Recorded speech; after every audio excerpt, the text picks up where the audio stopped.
I'm a member of a Red Sox nation. It's a kind of a family. Wherever I roam, a Fenway home, that's where I long to be. I'm a member of a Red Sox nation. It's a kind of insanity. Yeah, I live and die with Red Sox pride for eternity. I fake a smile November until opening day. Suffering baseball withdrawal around the clock.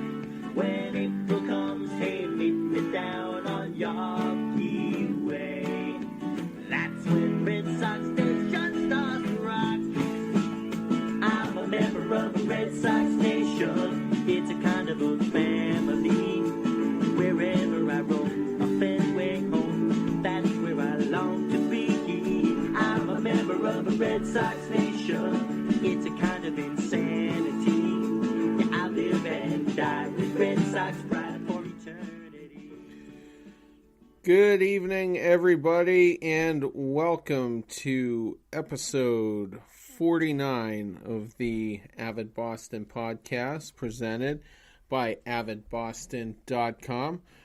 For all of you staying up late on Periscope, as always, the show will be uploaded to SoundCloud within 30 minutes of the conclusion of this broadcast and will be up on iTunes by your AM commute if you are, in fact, working tomorrow. I'm not. It's Memorial Day, so but it'll be available all week long anyway. Red Sox just wrapped up a 3-game set against the National League East first place Atlanta Braves. Chris Sale got the loss today, probably his worst start of the season, and probably worse since the either one of the Indians games last year. Take your pick. Yeah, so not a whole lot going on today. Going back to Game 1, Eduardo Rodriguez, very, very stout, pitched 5 2/3, gave up 2 earned runs on 6 hits. His ERA in the last 6 or 7 games is sub-2, so he is one of the few Boston starters showing consistency and really possibly on the verge of a breakout year. His 4.03 ERA is obviously deceivingly high at this point, thanks to just a couple bad starts, but he is trending the right way. That game was a bit of a home run parade. Mookie Betts, JD Martinez, Xander Bogaerts all homering. Mitch Moreland drove in a couple. Game 2, Drew Pomeranz continued to be god-awful. It's getting to the point where you have to question whether or not he should even be in the rotation. He had a strained forearm in spring training, got a late start, but just has not seemed to have any consistency. He went 5 1/3, gave up, let's see, actually I think that was just 3 1/3. Gave up 5 earned runs on 6 hits. His ERA for the year, 6.75. Fortunately, the offense did bail him out. Andrew Benintendi homered, had 3 RBIs. Mitch Moreland continues to do a lot of damage. He drove in a couple. Dustin Pedroia made his return that game, 0 for 4, but did draw a walk, which resulted in a run scored. He was 0 for 3 today, so he's 0 for 7 on his comeback, and if you count the 0 for 17 in his rehab starts, that brings him to a combined 0 for 24, so... but better defensively than Nunez, so I guess there is that. Anyway, joining me this episode, as he often does, he can be found on Twitter at _smoke_Saunders. He does play-by-play for the Northeast Sports Network and also play-by-play plus media relations for the Bristol Blues, who compete in the FCBO. Chris Saunders, how are you? Hey, what's up, buddy? How's it going? It is going.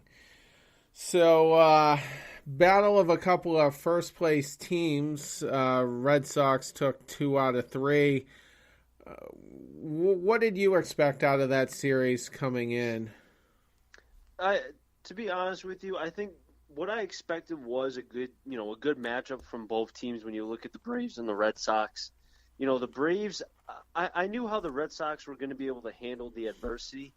I was more curious to see how would a young Braves team handle what could potentially be maybe not a World Series, because unless the Braves end up making it, same thing with the Red Sox, they're probably not going to compete again for an atmosphere like, a playoff type, playoff type thing. But when you look at it, how would Ronald Acuna, how would Ozzie Albies, how would Swanson, it impressed me for the most part how, at least from an offensive standpoint, they look pretty good. The pitching, though, especially today, yesterday with Newcomb, he struggled a little bit, and he's going to take his lumps. But the Braves, they're going to be here for a while. I think they definitely will. And Newcomb was actually pretty impressive his first time through the order, and then I think towards the end of his second time into the third time through is when they started connecting on him. But he definitely does seem to be a big bright spot in that rotation. Julio Teheran has been a little bit of a disappointment by the looks of it. He just hasn't really, seemed to be able to go on a run the last couple of years. And the Red Sox were linked to him a couple off seasons ago before David Price was signed, and I think we're all fortunate that didn't come to fruition. Well, I think the biggest thing with Teheran is the last couple years. I know we don't have the luxury to be able to watch the Atlanta Braves because we see the Red Sox, the Yankees, the local teams. But I saw an interesting stat maybe a couple weeks ago on MLB Network, and they were showing that Teheran's velocity has gone down the last 4 years. He used to be, he used to throw 95, 96 with that heavy sinking movement, arm side run inside. But now he's dropped to the point now, and he's still a semi-young guy, but the velocity has come back to where it's now 91 to 92, occasionally 93. But he's having what CeCe had and other older pitchers where they're having a midlife crisis. But the problem is Julio Teheran is still a young guy. So for him to have his velocity drop, it's a little startling, and maybe it's good the Red Sox didn't get him. Yeah, absolutely. But we did get Price, so there's that. But but yeah, I don't know. I mean, maybe they can turn it around. Some guys evolve as they get older and find ways to still be relevant. You're kind of seeing that with CeCe, although he's been a little injured, hasn't he?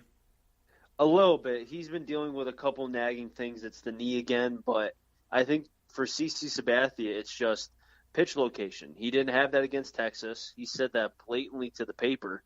And, being in Texas, the Red Sox were there. When you leave a ball hittable, it's going to fly. That ballpark is susceptible to home runs. Yeah. But with Teheran, I mean, just hopefully he figures it out for Atlanta's sake. And an unfortunate development today, I saw the replays of it, but Acuna took a bad step and his knee kind of bent in a really grossly contorted way, and he's set to have an MRI. So I hope for their sake that doesn't end up being serious, because just being an MLB fan, I'd like to see a three-way race in the NL East.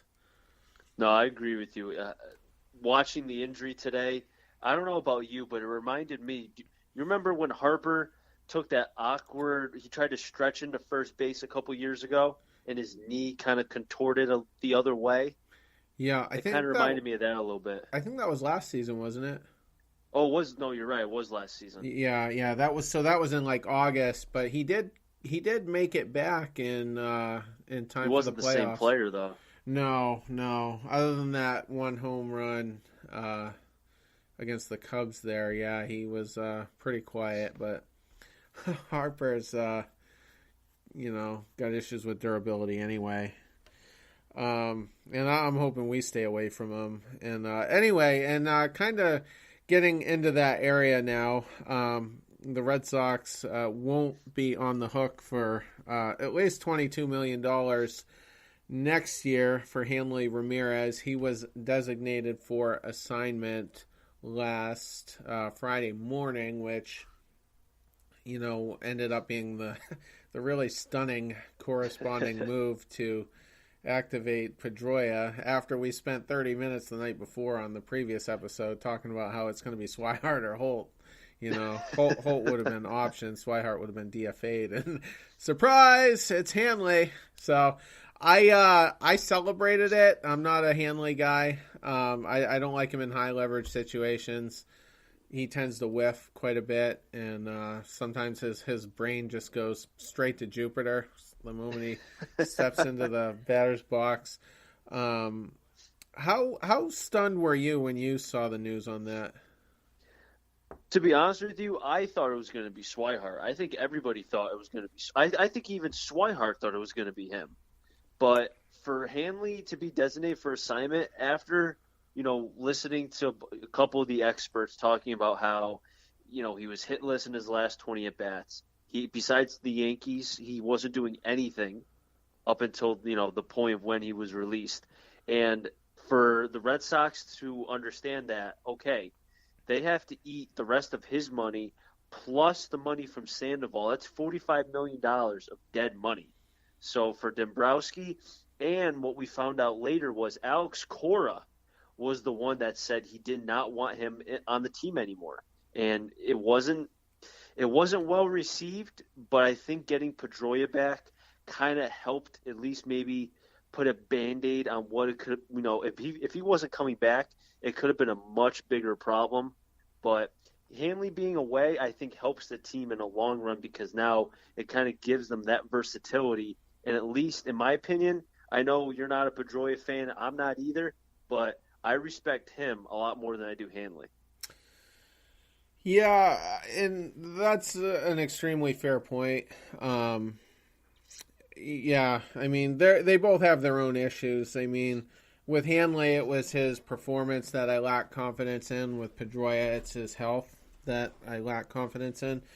But the really perplexing thing here was how it all went down, because when the season, first of all, go back to last offseason, I was a little confused by the Moreland signing because we're thinking J.D. Martinez, Hosmer was on everybody's radar. I did not want Hosmer. I was vehemently against signing him for at least the 140 plus. And so Moreland gets brought in, and then I'm starting to think, okay, what's probably going to happen here is he's being brought in to slow down Hanley's, pace for 497. Mm-hmm. And I wasn't clear at the time whether or not, if he got traded, if he gets the remaining at-bats that he needs. So, like, say he goes to Texas, for example, and I'm just throwing that name out there. He won't go to Texas, but say he does, and then I think he was at 177, so that's, 320 more he would need. So if he got that with them, would the option trigger and the Red Sox still be on the hook for it? And at the time, I was actually talking to a Red Sox beat writer, and he spent literally 2 hours reading the CBA trying to get a concrete answer on that, and he couldn't. So I was under that impression, and that's why I thought Moreland was brought in, to just kind of slow him down, so that way, once it was no longer mathematically possible for Hanley to get there, I thought the Red Sox would, then designate him at that point. But apparently that was never in play because they weren't going to be on the hook anyway. I guess. Or go ahead. I guess with the Hanley thing, and you make an excellent point, and I might just be going completely out to right field on this, but I think the Red Sox signing Mitch Moreland was, okay, we have no idea if we're getting J.D. Martinez. We don't know what Hanley's going to be, but Dave Dombrowski knows Hanley and has for a while now. Maybe they felt like Hanley was not going to be the same player.